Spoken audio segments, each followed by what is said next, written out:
മുകളിൽ റോഡ് പണി ആയത് കാരണം അവിടെ JCB ഉണ്ട്. കാവടി തുള്ളി JCB കാണാൻ പോയി ട്രാജഡി ആയിട്ട് വരുന്നുണ്ട്. ഉച്ചക്കത്തെ ചൂട് കാരണം ആ മുട്ടത്തലയിൽ നന്നായിട്ട് വെയിലടിക്കുക. അതുകൊണ്ട് അവനെയും കൊണ്ടിങ്ങ് പോകുന്നു. ഓർഡർ ചെയ്ത് വന്ന തന്തൂർ ഗ്രിൽസിൻ്റെ അൺബോക്സിംഗ് ആണ് ഇവിടെ കാണുന്നത്. ഉണ്ണിയുടെ ചൂച്ചോട്ടിനെ ഓടിക്കാളെ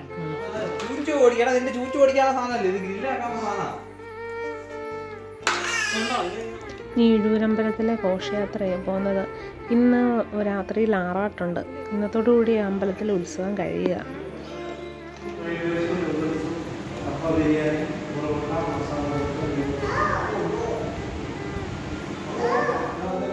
ഉണ്ണിക്ക് അവൻ്റെ പേപ്പൻ ഐസ്ക്രീം വാങ്ങിച്ചു കൊടുത്തു. അത് കണ്ട് കൊതി സഹിക്കാൻ പോയത് ഞങ്ങളെല്ലാവരും വാങ്ങിച്ചു കഴിച്ചു. അങ്ങനെ ഭക്ഷണമൊക്കെ കഴിച്ചു കഴിഞ്ഞ് പപ്പയ്ക്കും മമ്മിക്കും ഉള്ള പാഴ്സലൊക്കെ വാങ്ങി ഇനി നേരെ വീട്ടിലേക്ക്.